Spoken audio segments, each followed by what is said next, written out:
소설 인간혁명 1권 제4장 점령. 1945년 8월 30일 오후 2시 5분, 더글라스 맥아더는 일본 점령을 위해 미군 수송기 바탄을 타고 벌써 아스기 비행장에 내렸다. 이틀 전인 28일에는 맥아더 일행을 맞이할 준비를 위해 통신기술병 150명과 전투부대 38명이 선발대로서 아스기에 도착했다. 미군이 아스기를 지정한 이유는 이 비행장이 일본 점령을 시작하는데 규모, 설비, 지리적인 조건 등 가장 적합하다고 판단했기 때문이다. 그러나 이 지정 때문에 일본군 수뇌부는 한바탕 고초를 겪어야 했다. 그 이유는 아스기에 주둔한 제302 해군 항공대 대원은 고조노 대좌의 지휘하에 1억 총궐기를 외치며 결사항전을 각오했기 때문이다. 이 항공대는 정예 전투기 부대였다. 비행장은 아무런 피해도 없었으며 전투력도 충분히 남아 있었다. 그들은 포츠담 선언을 수락하려는 움직임을 알고 격분했다. 8월 15일 정오에 천황이 방송을 한 직후 아스기 항공대는 내부의 상급 사령부에게 이렇게 발신했다. 금후 어떤 명령일지라도 일체 이를 거부할 것임을 밝힌다. 외부적으로는 15일과 16일 이틀에 걸쳐 국민에게 고한다는 제목하에 해군 항공대사령이라는 이름으로 천황의 군대에 항복이란 절대로 없다. 포츠담 선언에 승복하는 것은 대역무도한 대불충을 범하는 짓이다. 라는 삐라를 비행기와 자동차로 뿌렸다. 게다가 다른 부대에도 동참하라고 호소했다. 말하자면 아스기 항공대는 반란군이 되고 말았다. 항공사령부는 아스기 항공대를 설득하느라 애를 먹었다. 미군이 처음 지정한 내용은 23일에 미군 선발대가 아스기에 들어온다는 것이었다. 그러므로 일본의 해군 수뇌부는 한시라도 빨리 사태를 수습하고자 무력 행사도 불사한다고 결정했다. 그리고 아스기를 진압하기 위해 제1연합 특별육전대를 대기시켜 놓은 채 설득 작업을 계속했다. 21일 상부의 명령에 따라 대원들은 아스기 비행장에 있는 비행기의 연료를 빼고 프로펠러를 떼기 시작했다.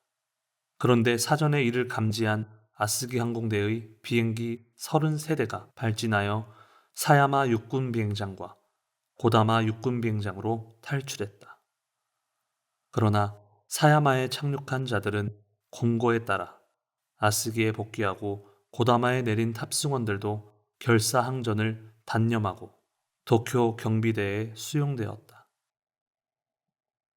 아스기 병사들의 복원은 22일부터 시작되었다. 복원하는 병사들은 기지에 비축한 물자를 반출하기 시작했다. 이 혼란을 틈타 다수의 외부 민간인도 기지에 난입해 닥치는 대로 물자를 빼내갔다. 그 누구도 그들의 행동을 막을 수 없었다. 패전으로 인한 굶주림이 사람들을 추악한 악의도로 내몰았다. 유사 이래 처음 경험하는 사건이었다.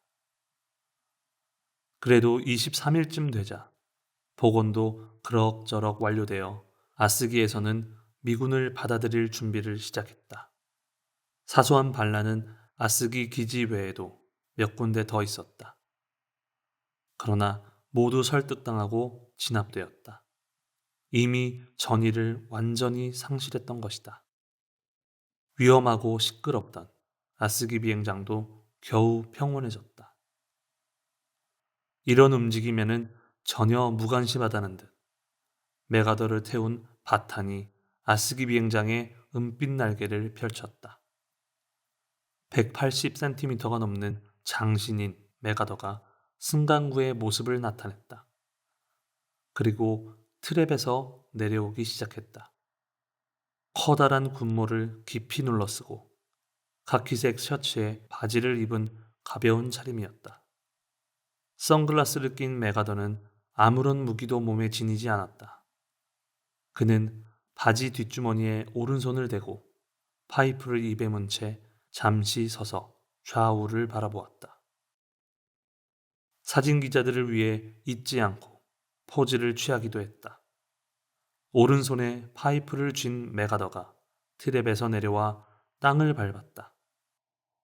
이로써 점령의 제1보를 새긴 것이다. 30일 오전에 이곳 아스기 비행장에 미리 도착한 제8군 사령관 에이첼 버거 중장이 얼굴에 가득 웃음을 지으며 메가더를 맞이했다. 야, 밥! 이것으로 결말이 났군. 메가더는 나지막하게 울리는 목소리로 중장에게 허물없이 말했다. 이 멋쟁이 장군은 득이 양양했음에 틀림없다. 전쟁이 끝남과 동시에 메가더는 연합군 최고 사령관에 임명되었다.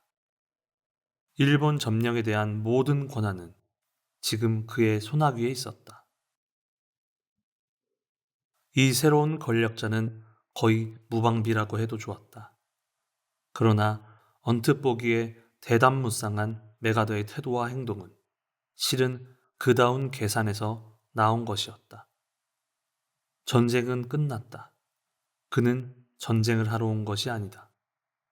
지금은 평화를 가져올 장군으로서의 선명한 태도가 필요했다.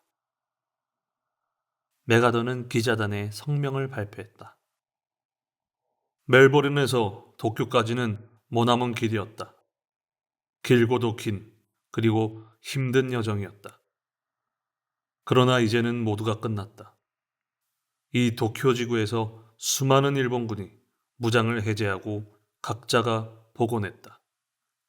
일본은 모든 성의를 다해 항복에 임하는 것 같으므로 불필요한 유혈 참사 없이 무사히 마치리라고 기대한다.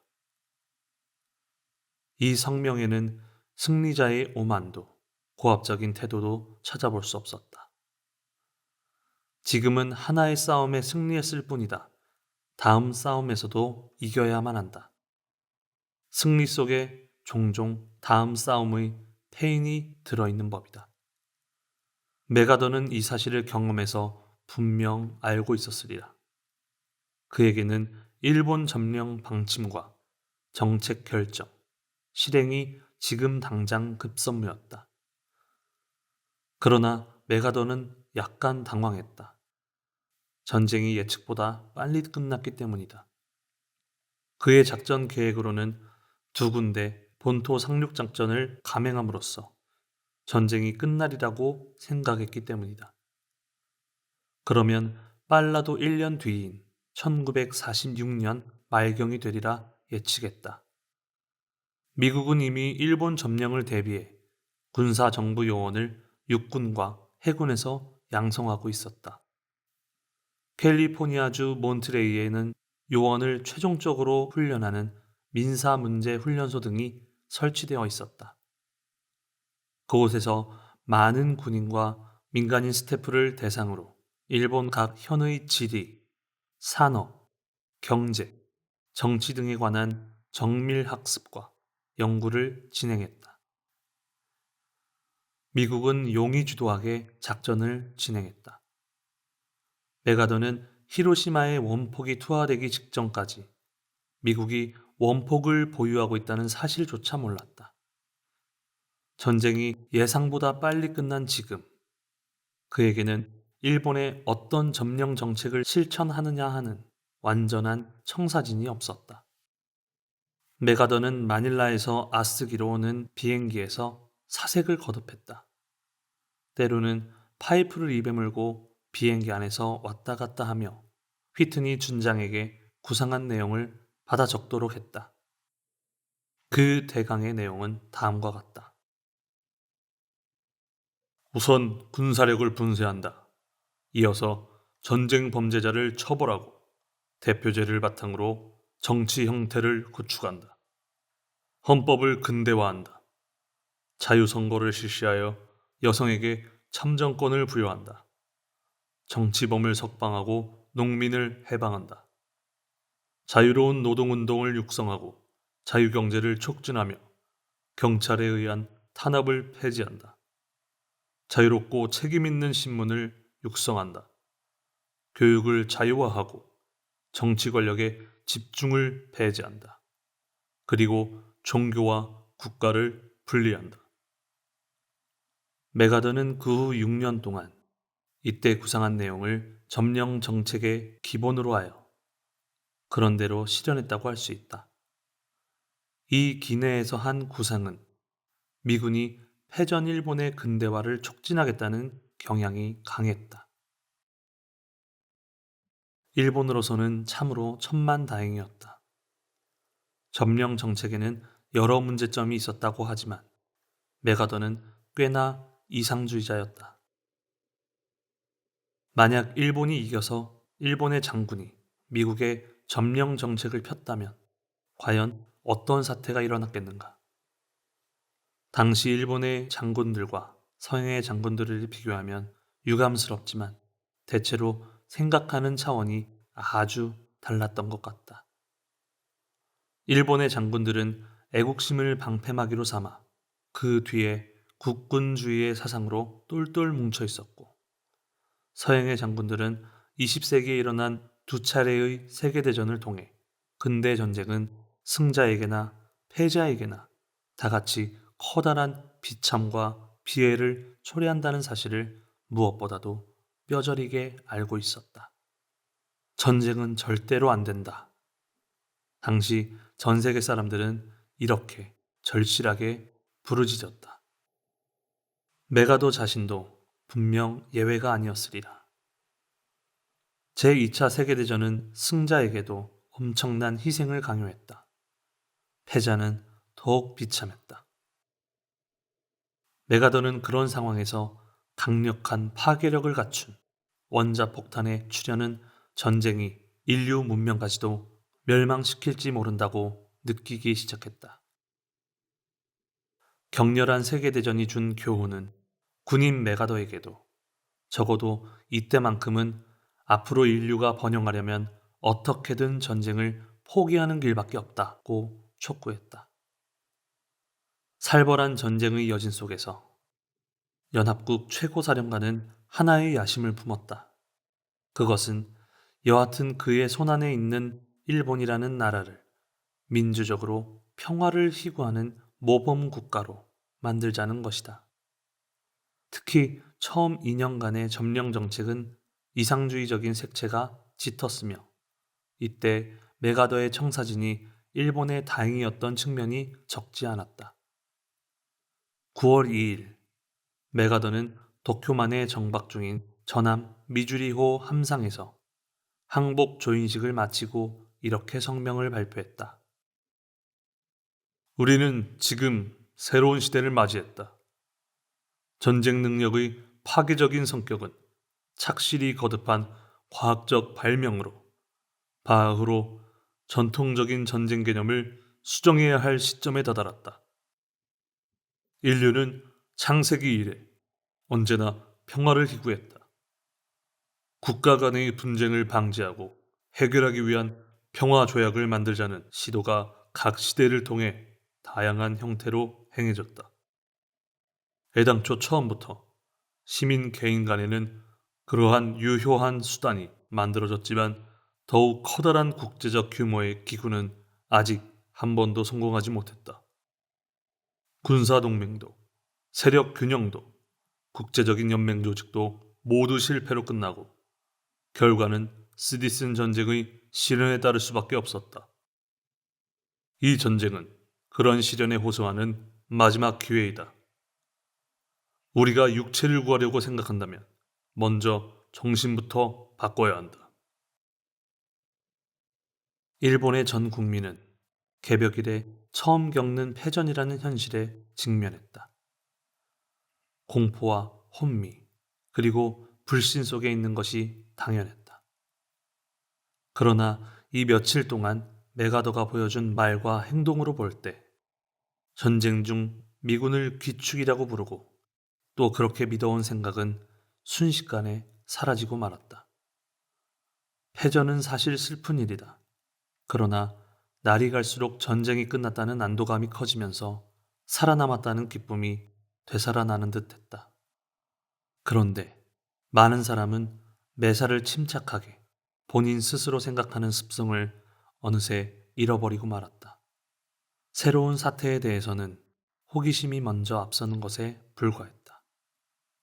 그보다도 대다수의 국민은 산업이 마비되고 사회생활의 질서가 무너진 속에서 하루하루 두려움에 떨며 자기를 지켜야 했다. 그리고 식량 확보라는 기아와의 싸움에 몰두해야 했다. 도다 조세이는 새로운 이 사태에 직면한 일본의 운명이 지금 어디로 가는지 가만히 주시했다. 그리고 니치렌 대성인의 어서에 있는 하나의 예언서를 되새겨 보았다. 어느 경중에 부처는 이 세계와 타방의 세계의 범석, 1월, 사천, 용신 등을 모아 나의 정상말의 지계, 파계, 무계 등의 제자들을 제6천의 마왕, 악귀신 등이 인왕, 인민들의 몸에 들어가서 뇌란함을 보고 들으면서 치벌하지 아니하고 수유라도 지난다면 반드시 범석 등의 사자로 하여금 사천왕에게 분부하시어 치벌을 가하리라. 만약 시족신이 치벌을 가하지 않는다면 범석, 사천 등도 수호신에게 치벌을 가하리라. 범석도 또한 이와 같다. 범석 등은 반드시 이 세계의 범석, 1월, 사천 등을 치벌하리라. 도다는 한 나라가 정법을 탄압하고 그릇된 가르침을 옹호하고 또 그 그릇된 가르침이 나라에 충만할 때 부처는 범석과 제석으로 하여금 그 대죄를 책하지 않는 수호신을 반드시 치벌한다는 불법의 법리를 잘 알고 있었다. 메가더는 어떤 인물인가? 이 법리에서 보면 범천의 작용을 하는 사람이 바로 메가더인 셈이 된다. 그렇다면 메가더는 장래 일본 민족에게 그 중에서도 정법을 호지하는 사람들에게 해가 될 사람은 아니다. 틀림없이 도움이 될 사람이다. 도다는 대우주의 법칙인 불법에 비추어 이렇게 확신했다. 이때 이미 도다는 메가더라는 인물의 본질을 그 누구보다도 근본적으로 간파했다. 그 6년간 펼친 점령 정책에는 여러 가지 공과가 있었다. 그러나 메가더는 다방면에 걸쳐 이를 해내 일단 성공이라고 해야 할 실적을 남겼다. 한반도에 대한 점령 정책과 비교해도 이해가 되는 부분이다. 메가더는 아스기에 도착한 날, 곧바로 요코하마로 갔다. 요코하마까지 약 25km 되는 길 양쪽으로 일본군이 일렬로 서서 메가더 일행을 호위했다. 천황을 위해 싸운 병사가 지금은 다른 나라 최고 사령관을 호위했다. 미군에는 완전 무장한 채 길게 늘어서 있는 일본군의 모습이 이상한 광경으로 비쳤으리라. 그러나 메가더는 일본 정부가 준비한 몇 년도 제품인지 알 수 없는 고풍스러운 미제 고급 승용차인 링컨을 타고 유연히 이 모습을 지켜보았다. 요코하마시는 전쟁으로 큰 피해를 입어 건물의 60% 이상이 잿더미로 변해 있었다. 그곳에 메가더가 온다. 가나가와 현청과 요코하마시는 나흘 전인 26일부터 밤샘 작업을 하여 메가더의 숙소가 된 뉴 그랜드 호텔과 총사령부로 지정된 요코하마 세관 빌딩의 주변 청소뿐 아니라 점령군 숙소로 사용할 부지도 준비해야 했다. 수많은 사람이 이 작업에 동원되었다. 이 봉사에 투입된 죄 없는 이 사람들은 과연 무엇을 생각하고 무엇을 꿈꾸며 무엇을 마음에 담고서 몸을 움직였을까? 어쨌든 미군이 진주한 첫날은 평온하고 무사하게 끝났다. 사가미만에 집결해 있던 헤아릴 수도 없는 많은 연합군 함선은 이미 도쿄만으로 이동해 닻을 내리고 있었다. 도다 조세이는 라디오와 신문을 통해 이런 상황을 상세히 알고 있었다. 그는 세상이 급격히 변하고 있음을 직감했다. 이튿날에는 미군과 그 군무원이 도쿄의 모습을 나타냈다는 말도 들렸다. 이들과 소통하기 위해 전에 없던 영어 시대가 도래하리라는 사실도 충분히 예측할 수 있었다. 도다는 사무실에서 여직원들에게 말했다. 드디어 미군들이 거리로 쏟아져 나올 텐데 어떻게 하겠나? 여직원들은 듣고 싶지 않은 말을 들은 듯 뭔가 이상한 슬픈 표정을 지었다. 그리고 도다를 보며 아무 말도 하지 않았다. 미군이 길을 묻는다면 어떻게 하지? 도다는 웃으며 태평한 듯 말했다. 직원들은 무슨 말인가 했더니 그런 의미였구나 하며 표정이 풀렸다. 가장 젊은 여직원이 손을 흔들며 말했다. 이렇게 손가락으로 가리키지요. 모두 한꺼번에 웃음을 터뜨렸다. 만국 공통어록은 편리해서 좋구나. 나도 그렇게 해야겠군. 도다가 말하자 나이든 오쿠무라가 끼어들었다. 그렇게 되면 일본인은 모두 벙어리인가 하고 생각할지도 모르겠군요. 도다가 반농담조로 말을 이었다. 영어를 가르치는 사람이 있다면 어떻게 하겠나? 모두 배우고 싶은가? 물론이에요, 선생님. 배우고 싶어요. 누구나 배우고 싶어 할 거예요. 직원들은 제각기 한마디씩 거들었다. 그때 젊은 직원 하나가 씩씩하게 말했다. 대찬성입니다. 그랬더니 오쿠무라가 거듭 진지한 표정으로 말했다. 그렇습니다, 선생님. 서둘러 영어 회화책을 출판하면 어떻겠습니까? 맞습니다, 맞아요. 틀림없이 히트를 칠 겁니다. 분명 증세 또 증쇠는 결정적입니다. 남직원들도 이구동성으로 힘주어 말했다. 나쁜 계획은 아니다. 그러나 출판사라면 아무리 변변찮은 출판사라도 그런 생각쯤은 하고 있겠지. 도다는 세상 이야기를 하듯 태평하게 말했다. 사실 며칠이 지나지 않아 혼잡한 도쿄역이나 신주쿠역, 우에노역에서 단 한 장짜리로 인쇄한 간단한 영어 회화 교재가 날개 돋친 듯이 팔렸다. 또 그보다 빨리 종전 이튿날에는 이미 영어 회화 학원까지 등장했다. 이윽고 몇십 종이나 되는 영어 회화책이 거리에 범람하게 되었으면 당연하다. 미국 사람과 말이 통하지 않으면 아무것도 할 수 없는 세상이 된다. 실제로도 의사소통이 잘 안 되면 쓸데없는 헛수고도 해야 할 테지. 일어나지 않아도 될 어처구니 없는 비극도 일어날지도 모르네. 그러한 필요성에서 놀랄 만한 영어 시대가 오리라는 점은 당연한 일이다. 그러니까 선생님, 이럴 때 한번 영어 회화로 가시죠. 정광석화처럼 기선을 제압하는 것이 장사가 아니겠습니까? 결정을 해주십시오. 젊은 직원 하나가 갑자기 열렬히 주장했다. 이렇게 뻔한 일을 무엇 때문에 도다가 주저하는지 모두 매우 이상하게 생각했다. 오쿠무라, 자네 의견은? 도다가 오쿠무라를 돌아보며 말했다. 저도 찬성입니다.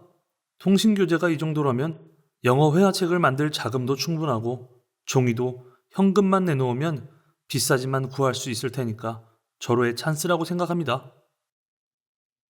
오쿠무라는 회계 책임자로서 의견을 말했다. 모두 찬성이고 나만 반대인가? 도다가 웃으면서 이렇게 말하고 다시 말을 이었다. 이미 늦었네. 출판사라는 출판사는 다 생각한 일이다. 벌써 기획을 하거나 인쇄에 들어갔을지도 모르네. 결국 경쟁이 심해지겠지. 독자가 비슷한 책을 2권, 3권씩은 사지 않을 테니까 말이야. 뒤늦게 비슷한 책을 내는 출판사는 반드시 손해를 본다.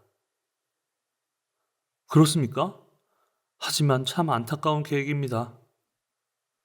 젊은 직원은 단념하지 못하는 듯 했다.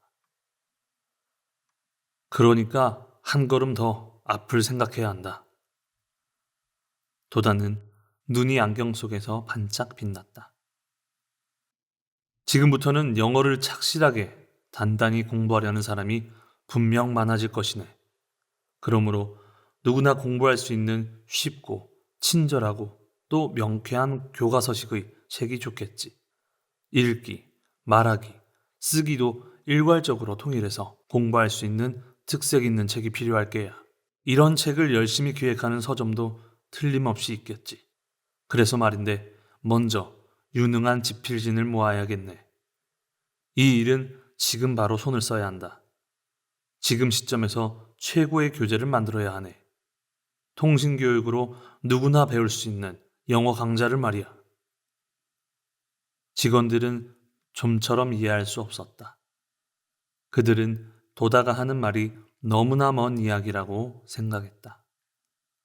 먼저 집필진만 해도 피난 가고 없을지도 모르는 각 대학의 영어 교수들을 찾아내기가 얼마나 힘든 일인가. 또 누구나 배울 수 있는 영어 강좌라면 수강자, 다시 말해 독자층이 막연해져 파악하기 어렵다.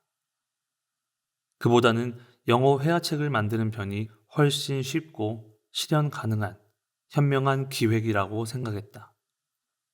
영어 강좌를 실현할 때 겪을 어려움이 그들의 머릿속을 험준한 산처럼 짓누르고 있었다.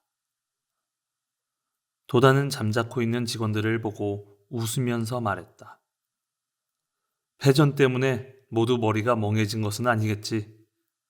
그렇게 도망가려는 태도로는 패전이라는 이 세상을 뚫고 나갈 수가 없다네. 도다는 한 사람 한 사람의 얼굴을 차례로 바라보며 엄한 표정이 되었다. 그리고는 다시 말을 이었다. 곤란이라는 것은 자기가 만드는 것이다. 그것을 극복하는 것도 다름 아닌 자기 자신이다. 곤란을 피하는 겁쟁이가 무엇을 할 수 있겠는가? 그런 겁쟁이는 이 도다의 정악관에 없을 터이다. 모든 책임은 내가 진다. 사업이 잘 되지 않는다 해서 자네들을 책망한 적이 단 한 번이라도 있던가? 오쿠무라, 지금까지 한 번이라도 있었는가? 좁은 사무실은 쥐죽은 듯이 조용해지고 말았다. 모두 아래만 내려다보았다. 잠시 후 오쿠무라가 작은 목소리로 중얼거렸다. 한 번도 없습니다, 선생님. 잘 알겠습니다. 아니, 아직 아무도 모른다. 도다는 언짢은 듯 굳게 입을 다물고 말았다. 어색한 분위기 속에서 도다는 전화번호부의 얼굴을 바싹 댔다. 그리고 이리저리 뒤적이다 전화번호 2~3개를 메모했다. 그리고 그것을 한 직원에게 주면서 전화를 걸게 했다. 문학부가 있는 사립대학교 한두 군데에 전화를 걸었다.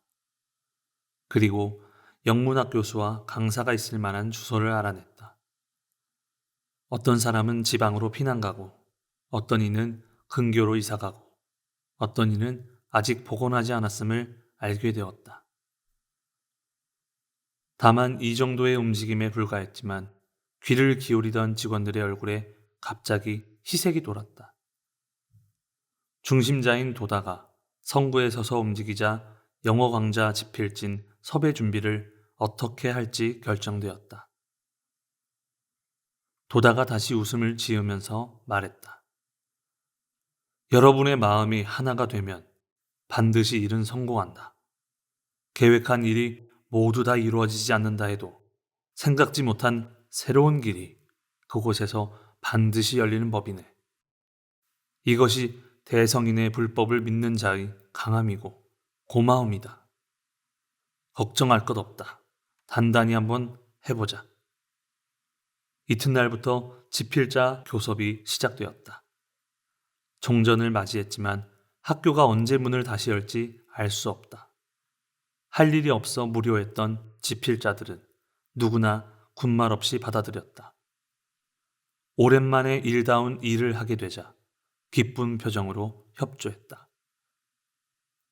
직원들은 실제로 일을 해보자 자기들의 발상력이 얼마나 궁한지를 깨닫고 부끄럽게 생각했다. 사무실은 한층 활기를 띠었다. 수학, 물상의 통신교육도 하루 신청액이 2만 엔을 넘기기도 했다. 영어 강좌 준비는 기세 좋게 단시일 안에 갖춰졌다.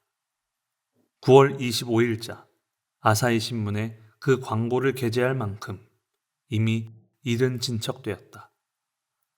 전쟁이 끝나고 불과 40여일 만이다.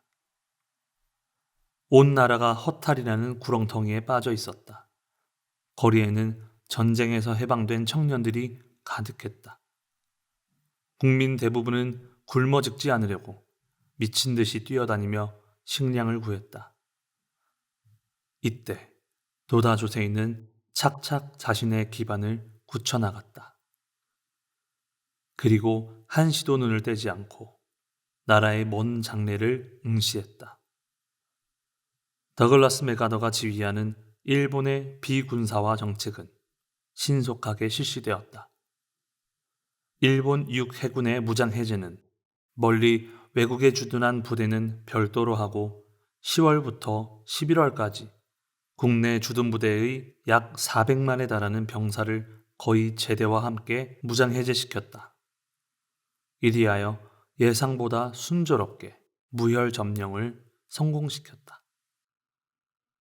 8월 17일 히가시쿠니 내각이 발족했다. 이 내각은 이윽고 1억 총참회라는 국민 감정을 무시한 슬로건을 내걸었다. 이런 무의미한 말로 황폐해진 민심을 수습하려 했던 것이다. 수많은 국민이 격분했다. 무엇이 총참회란 말이냐? 패전으로 이끈 지도자들이야말로 국민 앞에 참회하고 사죄해야 하지 않는가? 확실히 국민은 처음 당한 패전의 충격으로 자신감을 완전히 잃고 있었다. 민심은 동요했으며 경솔하고 소신도 없는 말이 화려하게 유행했다가 사라졌다. 황족을 수반으로 한 히가시쿠니 내각은 천황의 이름으로 군대를 달래며 무장해제를 촉진하는 데는 도움이 되었는지 모른다. 그러나 국민의 공공한 생활을 재건하는 일에는 아무런 대책도 내놓지 못했다. 아니, 내놓지 못했다기보다는 어찌할 방법이 없었을 것이다. 그리고 오로지 천황제 보호에 급급한 나머지 구체제 유지에 몰두했다. 아사할 위기에 놓인 수천만 국민의 생활에 대해서는 제2차적 과제로 고려할 뿐이었다. 9월 2일 도쿄만에서 항복문서 조인을 끝냈다. 9월 4일에는 제88회 임시제국회의가 소집되어 이튿날 5일에 포츠담 선언을 수락하는 천황의 조서에 따라 승조 필근 결의를 만장일치로 의결했다. 메가더의 점령 정책은 간접 통치라는 방식이었다. 일본의 행정, 입법, 사법의 모든 권한을 연합국 최고사령관 아래 종속시키는 방식이다. 그리고 일본 정부에 대해서는 지령이라는 형태로 비군사화 정책부터 시작해 민주화 정책에 이르기까지 진행시켰다. 일본군으로서는 점령군의 직접 통치를 피할 수 있어 행운이었지만 실은 위기 일발의 처지였다. 미국은 독일에서 한 것과 마찬가지로 일본 전역에 군정을 시행한다는 보고를 9월 3일에 발표할 예정이었다. 군정뿐 아니라 재판도 모두 군사재판소에서 행할 예정이었으며 통화도 일본 지폐와 똑같이 사용할 수 있는 7종류의 군표를 준비해 놓았다. 전날 밤 일본 정부는 이 사실을 알고 매우 당황했다. 오카자키 종전 연락 사무국장과 시게미스 외상이 분주히 뛰어다니며 직접 통치가 아니라 간접 통치로 간신히 바꿀 수 있었다. 미국도 일단은 간접 통치를 하나의 방식으로 생각했던 모양이다. 결국 점령군 하에 일본 정부가 존속하는 이중구조가 되었다. 그리하여 지배계통의 혼란을 피하게 되었으며 국민은 일단 일본 정부의 지배하에 있는 형태가 되었다. 이 이중구조 하에 패전을 종전으로 말을 바꾸고 점령군을 진주군으로 부름으로써 국민을 자극하는 일을 피할 수 있었다. 그러나 히가시쿠니 내각도 머지않아 한계에 부딪혔다. GHQ는 9월 10일 메가더 원수의 이름으로 일본 관리 방침을 발표했다. 이튿날 11일에는 도조 이하 39명을 전쟁 범죄 용의자로 체포했다. 이후 전범 용의자의 체포는 수시로 계속 진행되었다. 점령군은 천황을 전범에 포함하느냐에 대해서는 무서우리만큼 침묵을 지켰다. 일본 정부는 천황의 전쟁 책임이 어떻게 될지 초조해했다. 정부가 국내외의 여론에 불안을 느낀 바로 그 무렵 천황과 메가더가 회견을 하게 되었다. 9월 27일 천황이 아카사카에 있는 미국 대사관으로 찾아가 메가더를 방문했다. 메가더는 천황과 통역만 영빈실로 불러들였다. 그가 천황과 함께 영빈실 중앙에 나란히 서자 카메라맨이 3번 셔터를 눌렀다. 그리고 메가더가 난로 앞에 있는 소파로 천황을 안내했다. 몇 년 뒤 메가더는 천황이 이렇게 말했음을 듣고 적잖이 놀랐다고 남겼다. 저는 국민이 전쟁을 수행함에 정치, 군사, 양면에서 행한 모든 결정과 행동에 모든 책임을 진 자로서 당신이 대표하는 여러 나라의 재결에 저 자신을 맡기고자 방문했습니다. 메가더는 소련과 영국이 제출한 전범 리스트에 천황이 제1호로 올라와 있음을 잘 알고 있었다. 그리고 전후 통치를 할 때 천황을 어떻게 취급할지를 생각했다. 그러나 메가더는 천황의 이 발언에 깊이 감동했다고 한다. 메가더가 이렇게 말했다. 언제, 어떤 상담이라도 좋습니다. 메가더는 당시의 일본 국민성을 잘 알고 있었다. 그는 영국의 강력한 주장과 견해에 귀 기울이던 워싱턴 수뇌부의 경솔한 운동을 삼가하라고 경고했다. 만일 천황을 재판하려면 적어도 100만 명의 병력이 필요할 것이다. 메가더와 천황이 나란히 찍은 사진과 회견 보도기사는 28일 조간신문의 일면을 장식할 예정이었다. 그러나 정보국에서 제안했기 때문에 사진은 게재되지 못했다. 그리고 회견 보도기사는 일면 톱으로 게재되었지만 매우 작게 지장이 없는 내용으로만 실렸다. GHQ가 외무성에 이 조치를 항의하자 이튿날 29일자 신문 일면에 사진이 게재되었다. 그 사진에는 군복 차림으로 허리에 손을 얹은 키가 큰 메가더 원수와 모닝코트를 입고 부동 자세를 취한 키 작은 천황이 대조를 이루며 나란히 서 있었다. 이 사진을 보고 당황한 일본 정부는 사진을 게재한 신문에 발매 금지 처분을 내렸다. 그러자 GHQ는 발매 금지 처분을 철회하라고 준엄하게 명령했다. 일본 정부의 체면은 완전히 후겨졌다. 일본의 간접 통치가 결정되자 히가시쿠니 내각은 무슨 생각에서였는지 제일 먼저 군의 사단을 황궁을 지키는 금위부로 남기려고 했다. 게다가 헌병대를 남기고 정규 장교를 편입시켜 치안을 유지하려 했다. 그리고 군인을 경찰관으로 전용하려고 했다. 하지만 그때마다 GHQ가 금지시켰다. 이처럼 정부는 앞서 발생한 사진사건 이래 연이어 쏟아져 나오는 민주화의 지령을 이해하지 못해 갈팡질팡했다. 9월 26일 어느 철학자가 옥사했다. 그는 자유주의 사상가 미키 기요시였다. 미키 기요시는 친구인 공산당원을 숨겨주었다는 이유로 치안유지법에 걸려 도요타마 형무소에 갇혀 있었다. 옴진드기에 시달리며 고통받던 한 철학자의 죽음으로 수많은 사상범이 아직 옥중에 있다는 사실이 알려졌다. 군국주의가 붕괴되었음에도 불구하고 여전히 치안유지법이 유효하다는 사실을 세상은 새삼 알게 되었다. 야마자키 내상은 외국 특파원에게 당연하다는 듯이 말했다.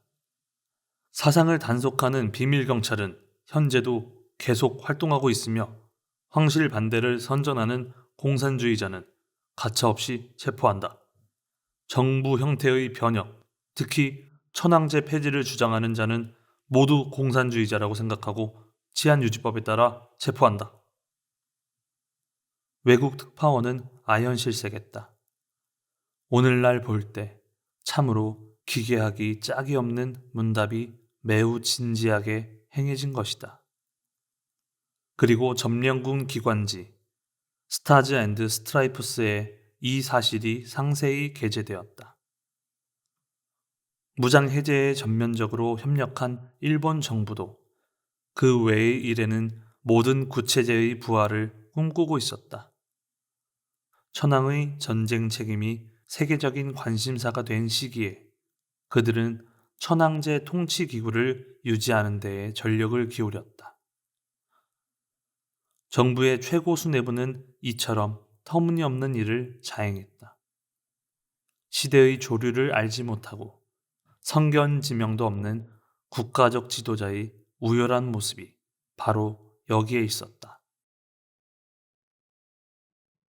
10월 4일 GHQ는 일본 정부의 정치적 자유, 인권적 자유, 종교적 자유에 관한 제안을 철폐하고 10일까지 정치범과 사상범을 석방하라고 지령을 내렸다.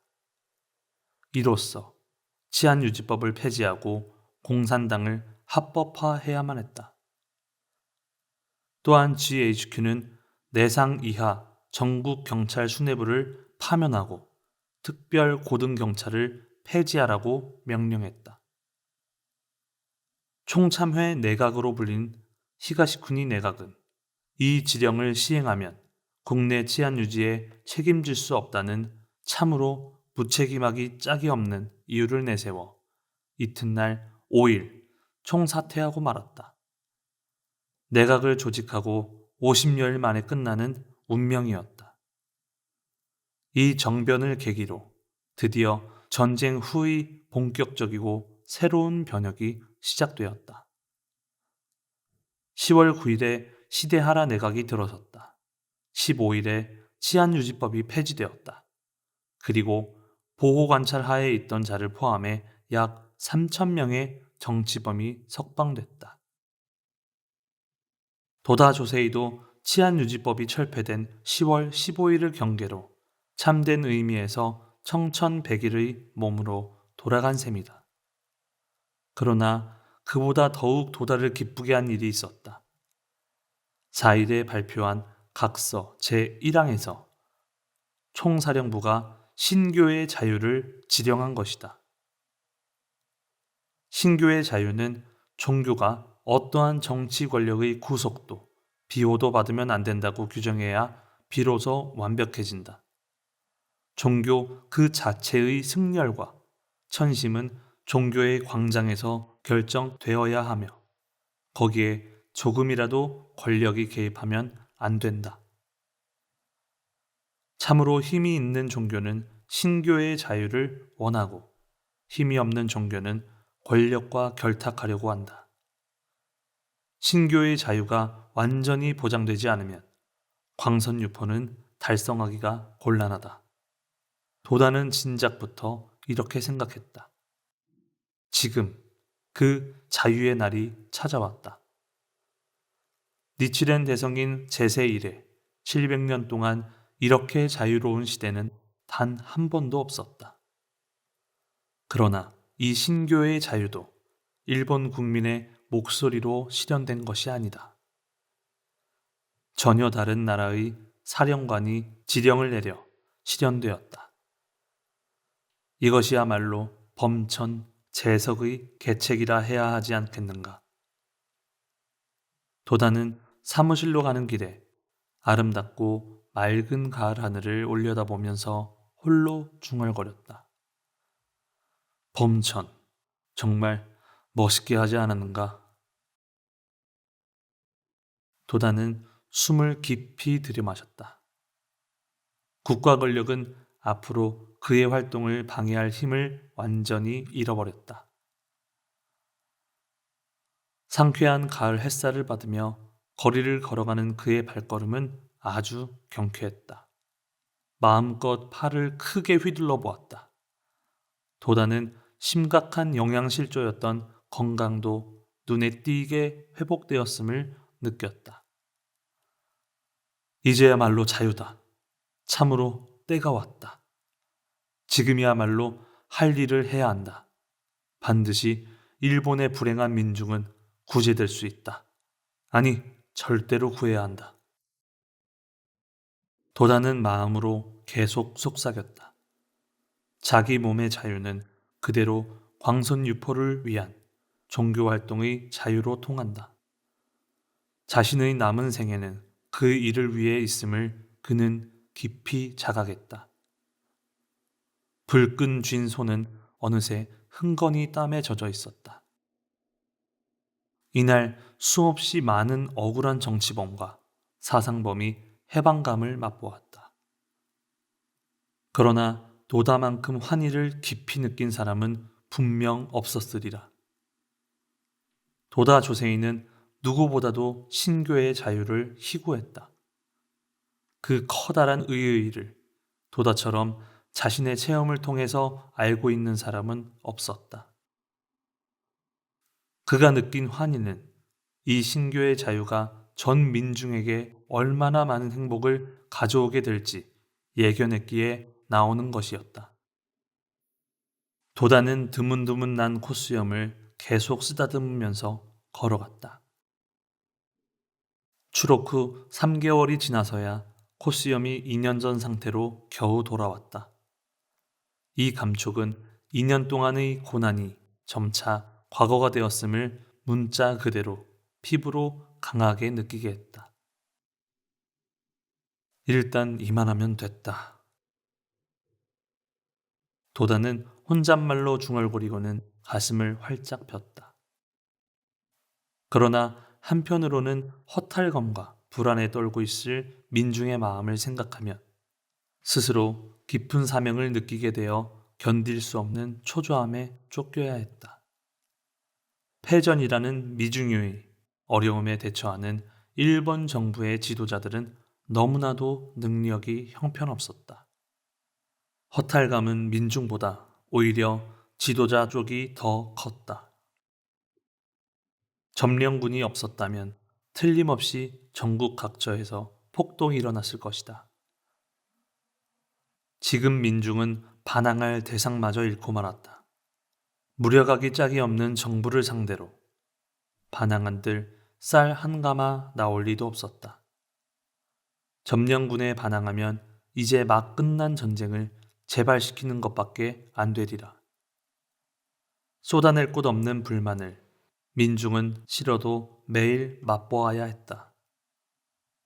이상할이 많지 시르이와 절망감이 어느새 일상적인 생활이 되고 말았다. 도다는 이런 어두운 저류가 8천만 국민의 마음에 흐르고 있음을 알고 있었다.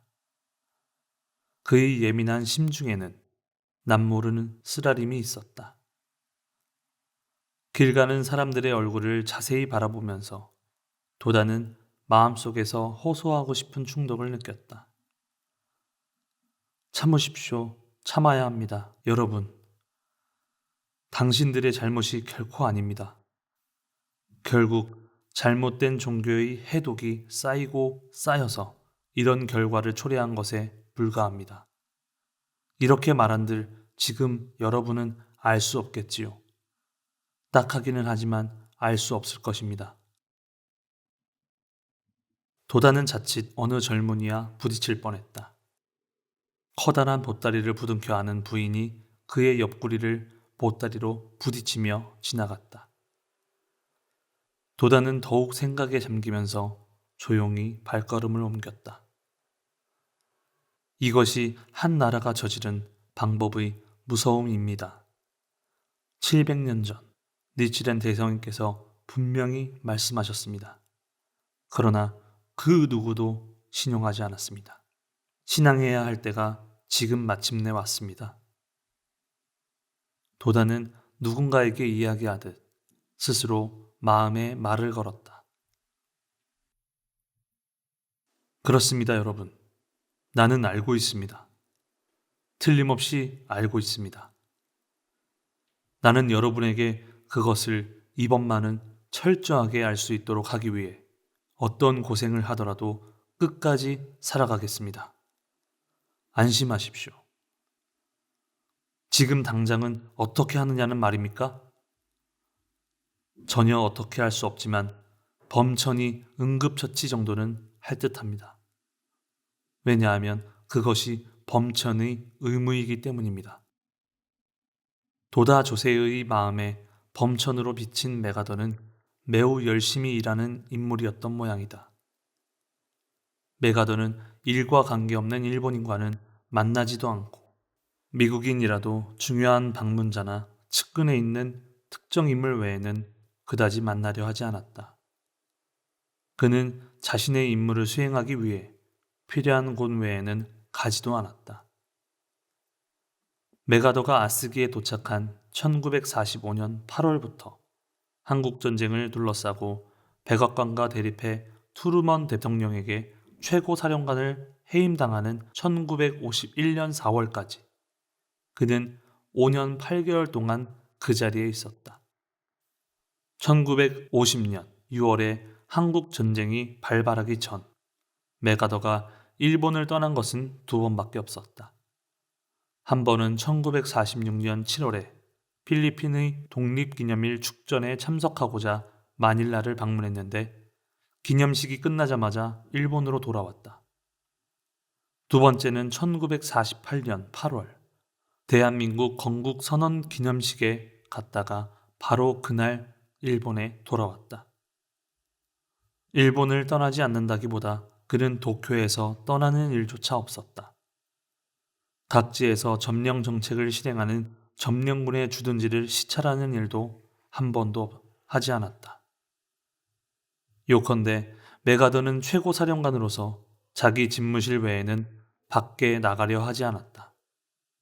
그는 하루도 쉬지 않고 공관인 미국 대사관과 GHQ가 있는 제1생명빌딩을 왕복했다. 메가더는 점령국 일본에서 연합국 최고사령관이라는 모든 권한을 받은 자로서 일본을 자신의 이상적인 국가로 만들겠다는 꿈을 이루고자 모든 것을 바치려 했다고 할 수 있으리라. 애당초 도다 조세이가 메가도와 회견할 기회 등은 전혀 없었다. 또한 메가도도 당시 도다 조세이라는 이름을 알 리도 없었다. 그러나 도다는 자신의 마음속에 그림자를 남긴 더글러스 맥아더에게 불가사의한 친근함을 느꼈다. 불법의 원리에 비추어 도다는 맥아더의 역사적인 역할을 정확하게 보았기 때문이다. 그러나 도다 외에 그런 일을 누구 한 사람 알 리가 없었다. 도다는 그와 같은 불가사의한 인물에게 점령된 일본의 운명을 여러모로 생각해 보았다. 여하튼 일본은 점령당하고 말았다. 분명히 민족으로서 이보다 큰 비극은 없다. 하지만 인간의 마음도 수락계나 축생계의 생명에 완전히 점령당하는 경우가 있다. 사회나 국가가 악마의 사상에 점거당한 경우도 있다. 그것이 더욱 비극이다. 그러나 어서에는 대악이 일어나면 대선이 온다고 쓰여 있다. 한나라의 방법이라는 대악은 일본의 정법이 흑룡할 징조이다. 이 법리에서 보면 이윽고 일본이 불계에 뒤덮일 날도 머지 않았으리라. 도다는 한나라의 변독 위약을 마음속 깊이 기약했다.